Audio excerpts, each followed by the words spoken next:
आज हम परिमेय संख्याओं को सरलतम रूप में लिखना सीखेंगे। तो अगर हमें किसी परिमेय संख्या को सरलतम रूप में लिखना है तो हम कैसे लिखेंगे? तो चलिए इसको करते हैं। जैसे 22/14 है, हम इसे सरलतम रूप में लिखना है, तो हम क्या करेंगे? देखो, इससे पहले कि हम इसे हल करें, मैं आपको ये चीज़ बता देती हूँ कि किसी भी परिमेय संख्या को अगर उसके अंश को हम किसी संख्या से गुना करते हैं या भाग करते हैं, तो हमें उसके हर को भी उसी संख्या से गुना या भाग करना पड़ेगा। वो इसलिए हम लोग करते हैं जिससे इस परिमेय संख्या पे कोई फर्क ना पड़े। जैसे अगर हमने इसे 2 से भाग किया, अगर अंश को हमने 2 से भाग किया है तो हर को भी हमें 2 से भाग करना होगा, जिससे इस परिमेय संख्या पे कोई फर्क ना पड़े। अगर हम इसके अंश को 3 से गुना करते हैं, तो हर को भी 3 से गुना करना होगा, जिससे इस परिमेय संख्या पे कोई फर्क ना पड़े। तो सरलतम रूप में लिखने के लिए हम क्या करते हैं, जो परिमेय संख्या होती है उसको हम एक ही पहाड़े से भाग करते हैं, अंश को भी और हर को भी, और तब तक भाग करते हैं जब तक वह अपने सरलतम रूप में ना आ जाए। सरलतम रूप वो होगा जब आपको कोई संख्या ऐसी नहीं मिलेगी जिससे दोनों अंश और हर दोनों उस पहाड़े से भाग ना हो पाए। तो चलिए इसे करते हैं। जैसे 22 को हम 2 से भाग कर सकते हैं और 14 को भी हम 2 से भाग कर सकते हैं। तो 22 को अगर हम 2 से भाग करेंगे तो आएगा 11। ऐसे ही 14 को जब हम 2 से भाग करेंगे तो आएगा 7। अब यहाँ आप देख रहे हैं कि ये जो परिमेय संख्या है, इसमें जो अंश है वो है 11, और 11 के अगर हम गुणनखंड करें तो इससे ज़्यादा इसके गुणनखंड नहीं होंगे। तो 11 को हम 11 के पहाड़े से भाग कर सकते हैं, लेकिन हर को हम 11 के पहाड़े से भाग नहीं कर सकते। तो इसलिए हम इस परिमेय संख्या को 11 से भाग नहीं दे सकते। ऐसे ही हर में आपने देखा कि 7 है संख्या। जो संख्या 7 है ना वो 2 के पहाड़े से भाग होगी, ना 3 के, ना 4 के, ना 5 के और ना 6 के पहाड़े से भाग होगी। केवल भाग होगी 7 के पहाड़े से। तो अगर हम हर को 7 के पहाड़े से भाग करते हैं, तो हम ये देखते हैं कि हम अंश को 7 के पहाड़े से भाग नहीं कर पा रहे हैं। इसका मतलब ये है कि अब ये जो परिमेय संख्या हमें प्राप्त हुई है, ये अपने सरलतम रूप में है। तो हम ये कहेंगे कि 11/7 जो है, वो इसका सरलतम रूप है। तो हमने 22/14 को उसके सरलतम रूप में कैसे लिखा? 11/7 बनाकर लिखा। अब एक दूसरा प्रश्न लेते हैं। मान लीजिए 26/10 लेते हैं। तो 26/10 को सरलतम रूप में लिखिए।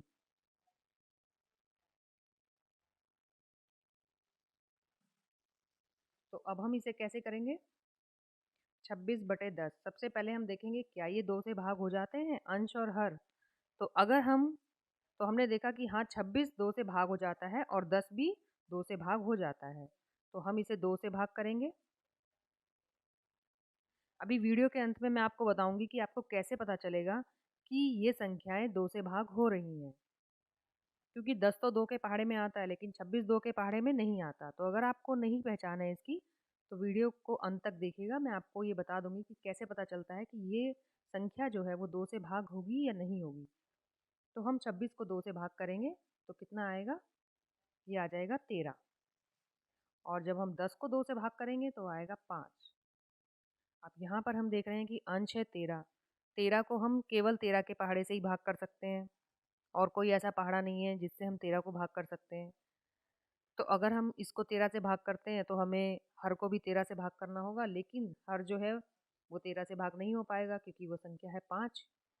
ऐसे ही हम देख लेते हैं कि हर में है 5 संख्या, 5 केवल 5 से ही भाग होगा, और अगर हम इसको 5 से भाग करते हैं तो अंश 5 से भाग नहीं हो पा रहा है। इसका ये मतलब है कि 13/7 अपने सरलतम रूप में है।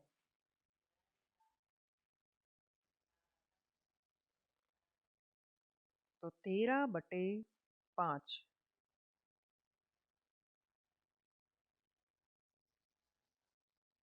इसका सरलतम रूप है। एक और ले लेते हैं, एक और प्रश्न लेते हैं। 24/16, इसको मान लीजिए हमें सरलतम रूप में लिखना है। तो हम क्या करेंगे? 24/16 को हम 2 से भाग कर सकते हैं। इसके अंश को भी हम 2 से भाग कर सकते हैं और हर को भी 2 से भाग कर सकते हैं। तो हमने देखा कि अगर हम अंश को 2 से भाग करते हैं तो आएगा 12 और हर को 2 से भाग करते हैं तो आएगा 8। अब एक चीज़ देखने वाली है यहाँ पर कि अभी भी ये भाग हो जाएंगे। अभी भी ये 2 के पहाड़े से हम इसके अंश को और हर को भाग कर सकते हैं। तो इसका मतलब है अभी ये अपने सरलतम रूप में नहीं है। तो हम इसको एक बार फिर 2 के पहाड़े से भाग करेंगे। तो 2 के पहाड़े में 12 आता है, 2 छंग 12 और 2 के पहाड़े में 8 भी आता है। तो ये आ गया आपके पास 6/4। अभी हम देख रहे हैं कि 6/4 इसमें भी अगर हम 2 के पहाड़े से भाग देते हैं तो ये भाग हो जाएगा। तो हम इसके अंश को भी 2 से भाग देंगे और इसके हर को भी 2 से भाग देंगे। तो 2 के पहाड़े में 6 कब आता है? 2 तिया 6 और 2 के पहाड़े में 4 आएगा 2 बार पढ़ने पर। तो अब हमने देखा कि हमारे पास क्या आ गया है 3/2। अब यहाँ पर हम देख रहे हैं कि 3 केवल 3 के पहाड़े से ही भाग होगा और अगर हम इसको 3 के पहाड़े से भाग करते हैं अंश को तो हर 3 के पहाड़े से भाग नहीं हो पा रहा है। ऐसे ही हर जो है वो 2 के पहाड़े से भाग होगा लेकिन उस 2 के पहाड़े से अंश भाग नहीं होगा। इसका मतलब है कि ये जो है ये हमारा सरलतम रूप है।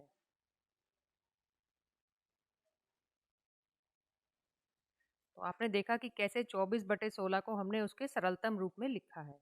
तो 3/2 जो है वो इस परिमेय संख्या का सरलतम रूप है।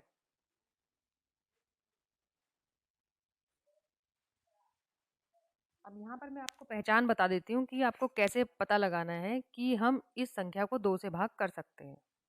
तो अगर आपके पास मान लीजिए कोई भी संख्या लिखी है, मान लीजिए 6 4 5 2 ये संख्या लिखी है, तो आपको सिर्फ ये देखना है कि इसके इकाई वाले स्थान पर कौन सी संख्या है। इसके इकाई के स्थान पर है 2। ऐसे ही 4 6 7 8 इसके इकाई स्थान पर कौन सी संख्या है? 8। 2 3 5 0 इसके इकाई स्थान पर क्या है? 0। 7 8 5 6 इसके इकाई स्थान पर है 6। 2 3 4 7 4 इसके इकाई स्थान पर क्या है? 4। ये है आपके इकाई स्थान की संख्या।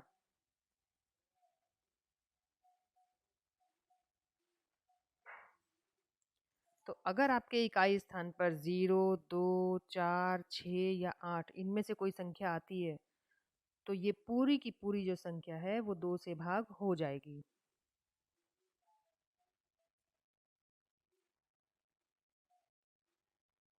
दो से भाग हो जाएगी।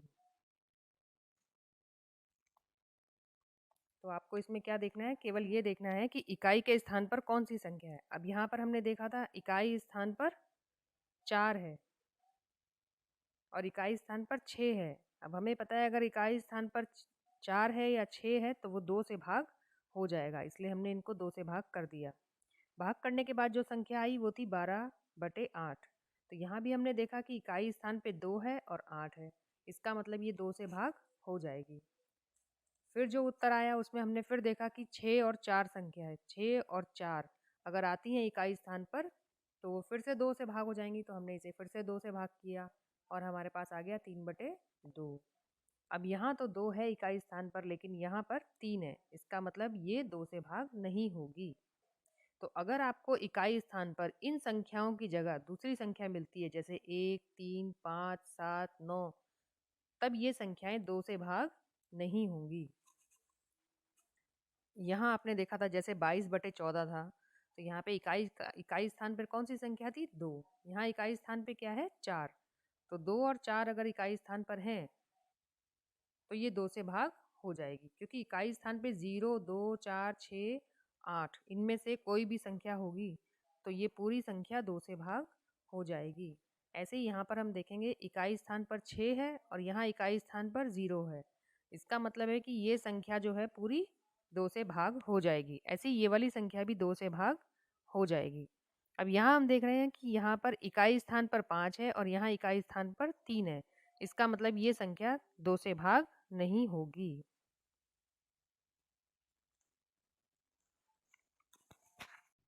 8 और 1 को अगर हम जोड़ते हैं तो हमारे पास कितना आता है? 9 आता है। तो हमने देखा कि 9 3 के पहाड़े में आता है, यानी 3 से भाग कर सकते हैं 9 को। इसका मतलब है ये जो पूरी संख्या है ये भी 3 से भाग हो जाएगी।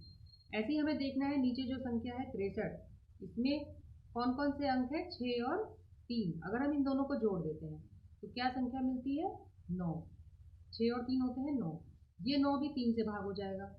इसका मतलब है पूरा 63 भी 3 से भाग हो जाएगा। तो आपने यहाँ पर देखा कि अगर हमें 3 से भाग करना है तो हमें क्या करना होगा? जो भी हमारी संख्या है उसके जितने भी अंक दिए हैं उन सबको जोड़ लीजिए और फिर देखिए कि क्या जोड़ने के बाद जो संख्या प्राप्त हुई है वो 3 से भाग हो रही है। अगर वो संख्या 3 से भाग हो रही है तो ये पूरी संख्या भी 3 से भाग हो जाएगी। तो यहाँ पर अब हम इसको 3 से भाग दे देंगे। तो अंश को भी 3 से भाग करेंगे, हर को भी 3 से भाग करेंगे, तो कितना आएगा? जब हम 81 को 3 से भाग करेंगे तो आएगा 3 दूनी 6 और यहाँ से 2 बचेंगे तो ये हो जाएगा 21। फिर 3 के पहाड़े में 21 कब आता है? 7 बार पढ़ने का, तो ये आगे 27। फिर 3 के पहाड़े से हम इसको भाग करेंगे, 3 दूनी 6 और 3 एकम 3। अब जो संख्या हमारे पास आई 27 और 21, अब इसमें हम फिर से देख सकते हैं कि क्या ये 3 से भाग होती है। तो अगर हम इन दोनों संख्याओं को जोड़ते हैं 2 और 7 को तो कितना आता है? 2 + 7 9 और 9 3 से भाग हो जाता है। अब नीचे वाली संख्या देखें, 2 + 1, 2 + 1 कितना होता है? 3। 3 भी 3 से भाग हो जाता है। इसका मतलब है कि ये दोनों संख्याएं 3 से भाग हो जाएंगी, ऊपर वाली भी और नीचे वाली भी। तो अब हम इसको फिर से 3 से भाग करेंगे तो हमारे पास क्या आ जाएगा? 3 के पहाड़े में 27 कब आता है? 9 बार पढ़ने पर। 3 के पहाड़े में 21 कब आएगा? 7 बार पढ़ने पर। अब हम देखेंगे कि 9 तो 3 से भाग हो जाएगा लेकिन 7 नहीं होगा। और अगर 7 को हम 7 के पहाड़े से भाग करते हैं तो 9 7 के पहाड़े से भाग नहीं होगा। इसका मतलब है कि 9/7 इसका लघुत्तम रूप है या सरलतम रूप है। तो हम इसको इसके सरलतम रूप में ले आएंगे। तो हम ये कह सकते हैं कि 9/7 परिमेय संख्या 81/63 का सरलतम रूप है। एक और उदाहरण देखते हैं। इस बार मैं दूसरे पहाड़े से आपको दिखाती हूँ। जैसे हमारे पास है, मान लीजिए 15/60 है। यहाँ हम देखेंगे कि अगर हम इन दोनों संख्याओं को जोड़ते हैं तो 3 आएगा और नीचे भी 6 में 0 जोड़ेंगे तो 6 आएगा, वो भी 3 से भाग हो जाएगा। तो 1 + 5 कितना हुआ? 6, जो 3 के पहाड़े में आता है, यानी 3 से भाग हो जाता है। तो अगर 6 3 से भाग हो जाता है तो ये पूरी संख्या भी 3 से भाग हो जाएगी। नीचे है 60, यानी 6 + 0, ये भी आया 6, ये भी 3 से भाग हो जाएगा। इसका मतलब 60 भी 3 से भाग हो जाएगा। देखिए इसमें यहाँ पे आप देख रहे हैं इकाई स्थान पर 5 और 0 है। तो यहाँ पर 5 है इसलिए 2 से भाग नहीं हो पाएगा। तो जब 2 के पहाड़े से भाग नहीं होगा तो हम 3 के पहाड़े से चेक करेंगे। तो हमने यहाँ पर देखा कि ये 3 के पहाड़े से भाग हो सकता है, तो हम इसे 3 के पहाड़े से भाग करते हैं। 3 के पहाड़े में 15 कब आता है? 5 बार पढ़ने पर। और जब इसको हम 60 को 3 से भाग करेंगे तो आएगा 3 दूनी 6 और 0 का 0। अब यहाँ पर है 5 और 20। अब 5 तो 3 के पहाड़े से भाग नहीं कर सकते हैं। अब हम क्या देखेंगे? क्या हम 4 के पहाड़े से देखेंगे? देखिए अगर कोई संख्या 2 से भाग नहीं होती है तो वो 4 से, 6 से, 8 से भी नहीं भाग होगी। तो हम अगर जब हम सबसे पहले देखेंगे 2 के पहाड़े से भाग होती है कि नहीं। अगर नहीं होती है तो फिर हम 3 के पहाड़े से चेक करेंगे। अगर 3 के पहाड़े से नहीं होती तो फिर सीधे हम 5 के पहाड़े से चेक करेंगे। तो यहाँ हम देख रहे हैं कि ये संख्या भी 5 से भाग हो जाएगी और ये संख्या भी 5 से भाग हो जाएगी। तो जब एक ही पहाड़े से भाग होगी तभी आपको करना है। तो हम इसको 5 से भाग करते हैं ऊपर नीचे, तो क्या होगा? 5 एकदम 5 और नीचे 5 का पहाड़ा 4 बार पढ़ेंगे तो 20 आ जाएगा। तो 1/4। तो ये जो 1/4 है ये क्या है? सरलतम रूप है। ये हमने इसको 15/60 को सरलतम रूप में इस प्रकार लिखा। एक और देख लेते हैं। मान लीजिए कि हमारे पास है 20/35 है। अब यहाँ हम देख रहे हैं कि इकाई स्थान पर 0 है, ये तो 2 से भाग हो जाएगा, लेकिन यहाँ इकाई स्थान पर 5 है तो ये 2 से भाग नहीं होगा। अब हम 3 के पहाड़े से चेक करेंगे। इन दोनों संख्याओं को जोड़ते हैं तो क्या आता है, 2 आएगा, 2 + 0 2 आएगा, जो 3 के पहाड़े से भाग नहीं होगा। और नीचे 3 + 5 8 होता है, तो 8 भी 3 के पहाड़े में नहीं आता है, इसका मतलब 3 से भाग नहीं होगा, तो ये पूरी संख्या भी 3 से भाग नहीं होगी। अब हम किससे चेक करेंगे, 5 से। तो हमने देखा कि 5 के पहाड़े से ये भी भाग हो जाएगा और ये भी भाग हो जाएगा। तो 5 के पहाड़े से हम कैसे पता लगाएंगे कि ये संख्या 5 के पहाड़े से भाग हो जाएगी। इसका भी एक तरीका है कि आप इकाई के स्थान पर देख लीजिए। अगर इकाई स्थान पर 0 या 5 है, केवल यही दो संख्या देखनी है आपको। अगर इकाई स्थान पर 0 है या 5 है तो वो संख्या हमेशा 5 से भाग हो जाएगी। तो अब हम इसको 5 से भाग करेंगे तो ऊपर कितना आ जाएगा, 4, और नीचे आ जाएगा 7। ये जो 4/7 है ये इसका सरलतम रूप है।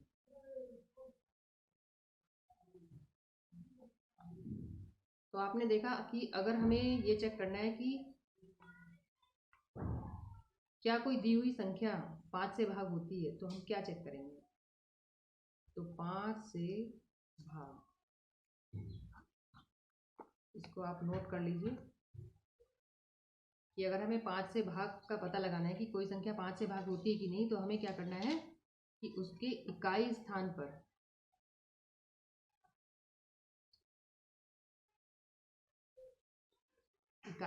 पर यदि 0 या 5 हो तो वह संख्या 5 से भाग हो जाएगी।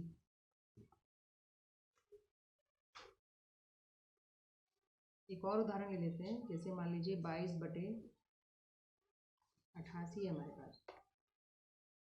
तो अब हम देख रहे हैं कि क्या ये 2 से भाग हो सकती है, तो हाँ, ये 2 से भाग हो सकती है क्योंकि इसके इकाई स्थान पर 2 है और 8 है, और जिनके इकाई स्थान पर 0 2 4 6 या 8 होते हैं वो 2 से भाग हो जाती है। तो हम इसको 2 से भाग करेंगे, कितना आ जाएगा, 11/44 आ जाएगा। अब ये जो 11/44 है, इसको हम किससे भाग कर सकते हैं। अब हम देखेंगे क्या 11/44 2 से भाग होता है। तो यहाँ आप देख रहे हैं इसके इकाई स्थान पर 1 है, इसका मतलब ये 2 से भाग नहीं होगी। अब हम 3 से चेक करेंगे, इन दोनों संख्याओं को जोड़ेंगे। अगर ये दोनों संख्या हम जोड़ते हैं तो आता है 2, जो 3 से भाग नहीं हो सकता। इसका मतलब ये पूरी संख्या भी 3 से भाग नहीं होगी। अब 3 के बाद हम 4 को नहीं देखेंगे। 4 के पहाड़े से इसलिए नहीं देखेंगे क्योंकि जो जो संख्या 2 के पहाड़े से भाग नहीं हो सकती वो 4 से, 6 से और 8 से भी भाग नहीं होगी। तो सीधे अब हम देखेंगे 5 के पहाड़े से। 5 के पहाड़े से भाग होने के लिए मैंने आपको यहाँ बताया था कि जिसके इकाई स्थान पर 0 या 5 आता है वही संख्या 5 से भाग हो सकती है। इसका मतलब है कि 11 भी 5 से भाग नहीं होगा। इसके बाद हम 6 को नहीं चेक करेंगे क्योंकि जो जो संख्या 2 से भाग नहीं होगी वो 6 से भी नहीं हो सकती। अब हम चेक करेंगे 7 के पहाड़े से। 7 के पहाड़े में 11 नहीं आता है, तो इसका मतलब ये 7 से भी नहीं भाग होगी। अब हम 8 से नहीं चेक करेंगे क्योंकि 2 से भाग नहीं कर सकते, तो 8 से भी नहीं भाग कर सकते। अब हम 9 के पहाड़े से भी नहीं देखेंगे क्योंकि जो संख्या 3 से नहीं भाग हो सकती वो 9 से भी नहीं भाग हो सकती। इसी प्रकार हम 10 से भी नहीं चेक करेंगे क्योंकि जो संख्या 5 से नहीं भाग हो सकती वो 10 से भी नहीं भाग होगी। तो अब हम 11 के पहाड़े से देखते हैं। तो ऊपर वाली संख्या हम देख रहे हैं 11 के पहाड़े से भाग हो जाएगी, और नीचे 44 है वो भी 11 के पहाड़े से भाग हो जाएगा। तो अब हम इसको 11 के पहाड़े से भाग करते हैं। तो 11 से अगर हम इसको भाग देते हैं तो ऊपर आएगा 1 और नीचे आएगा 4। इसका मतलब है कि अब ये जो 1/4 है ये सरलतम रूप है 22/28 का। तो इस परिमेय संख्या का जो सरलतम रूप है वो क्या है, 1/4 है। तो ये आपके पास आ गया है सरलतम रूप। तो यहाँ मैंने आपको सरलतम रूप के साथ साथ ये भी बताया है कि अगर 2 के पहाड़े से भाग करना है तो कैसे चेक करेंगे, 3 के पहाड़े से कैसे चेक करेंगे और 5 के पहाड़े से कैसे चेक करेंगे। तो सरलतम रूप में लाने के लिए आप सबसे पहले क्या करिएगा कि 2 के पहाड़े से चेक करना, 2 से नहीं होगा तो फिर 3 के पहाड़े से, 3 से नहीं होता है तो 5 के पहाड़े से, 5 से नहीं होता है तो 7 के पहाड़े से, फिर 11 के पहाड़े से, फिर 13 के पहाड़े से, फिर 17 के पहाड़े से, फिर 23 के पहाड़े से। इनको इस तरीके से चेक करते हैं। इसका मतलब है कि हमें ये देखना है कि इन अभाज्य संख्याओं से हमें चेक करना है और सरलतम रूप में इसको लिखना है। तो ये भी आप नोट कर लीजिए कि किन संख्याओं से हमें भाग देकर देखना है। पहले हम 2 से भाग देकर देखेंगे, उससे नहीं होता तो फिर 3 से, फिर 5 से, इस तरीके से हम देखते हैं।